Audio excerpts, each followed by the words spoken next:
बर्दाश्त करना ही पड़ेगा अगर मैं ये ऑपरेशन कराता हूं। और उसमें सबसे ज्यादा जो इंपॉर्टेंट रहता है, ये उठा हुआ है या ये दबा हुआ है। तो कई बार दोनों इन्वॉल्व होते हैं, तो कुछ निशान आ जाएंगे, कुछ शेप में प्रॉब्लम आ जाएगी या कुछ हो सकता है। राइनोप्लास्टी के ऑपरेशन को करने के कई अप्रोच होते हैं, कई तरीके होते हैं।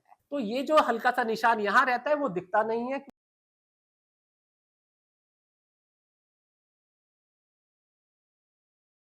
हेलो फ्रेंड्स, आज हम बात करेंगे राइनोप्लास्टी पर। तो आज की जो जनरेशन है वो बहुत ही सतर्क है, बहुत ही फैड है अपने फेस की ब्यूटी के लिए। और उसमें सबसे ज्यादा जो इंपॉर्टेंट रहता है वो होता है नाक की शेप का। तो हमारे पास पेशेंट्स आते हैं जो नाक की शेप में कई डिफेक्ट, छोटे मोटे से लेके बड़े डिफेक्ट तक को भी ठीक कराना चाहते हैं।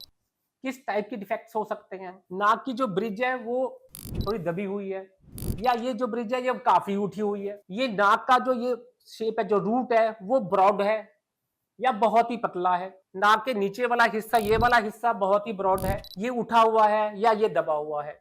ऐसे में इन सब चीजों को देखते हुए फेस का जो पूरा कॉन्टूर होता है उसके लिए वरीड रहते हैं और उसको ठीक कराते हैं। तो दोस्तों, इन सब डिफेक्ट्स को ठीक करने के लिए ऑपरेशन होता है जिसको बोलते हैं राइनोप्लास्टी।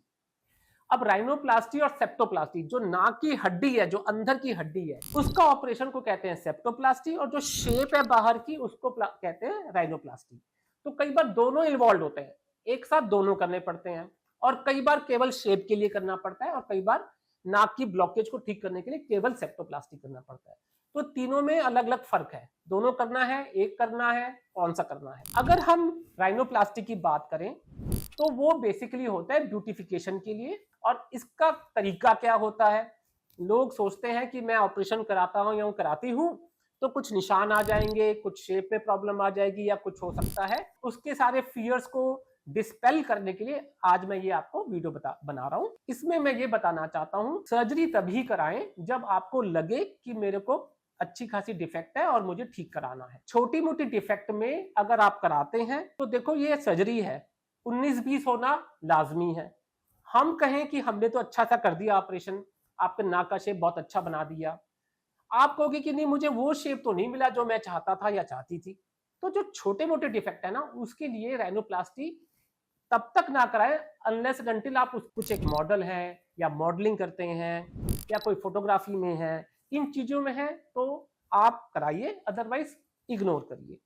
नंबर 2, जब करते हैं राइनोप्लास्टी के ऑपरेशन को करने के कई अप्रोच होते हैं, कई तरीके होते हैं। कई बार तो यहाँ से कट करके इसको उठा के पूरा जो अंदर का बोनी स्ट्रक्चर है उसको एक्सपोज कर दिया जाता है, और फिर जो बोनी स्ट्रक्चर है उसको कैसे मेंटेन करना है, कैसे बनाना है, वो किया जाता है। क्योंकि बहुत बारीक होता है और छोटे से पतले से स्टिच से बन जाता है, कोई प्रॉब्लम नहीं आती है। कई बार इस तरफ से इस हिस्से में हम हल्का सा एक छोटा सा पिन होल टाइप का छेद करते हैं और उससे करते हैं। अब ये डिपेंड करता है कि आपकी डिफेक्ट कितना बड़ा है, इस अप्रोच से काम होगा कि इस अप्रोच से काम होगा। और कई बार ये दोनों अप्रोच ना करते हुए अंदर का अप्रोच लेते हैं और अंदर ही जाके ये जो हड्डी वाला हिस्सा है इसको अंदर ही अंदर एक्सपोज करके दूरबीन से इसको ठीक किया जाता है। तो 3 अप्रोच मैंने आपको मोटे तौर पे बता दिए हैं। कौन सा अप्रोच यूज होगा ये डॉक्टर ही बता पाता है आपके डिफेक्ट को देख के। इसमें नाक के अंदर पट्टी होती है, जब हम ऑपरेशन कर लेते हैं उसके बाद पट्टी करते हैं, अक्सर 24 से 48 घंटे तक रहती है।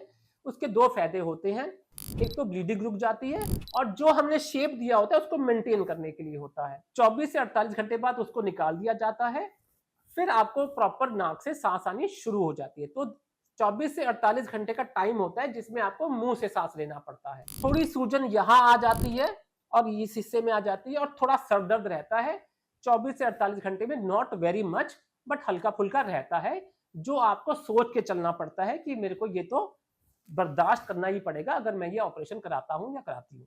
तो ये मेन चीजें मैंने आपको बताई हैं राइनोप्लास्टी को देखते हुए। तो अगर आपको लगता है कि मैंने राइनोप्लास्टी करानी है तो अपने डॉक्टर से प्रॉपर सलाह लेके सारी चीजें डिस्कस करके फिर आगे बढ़े। धन्यवाद।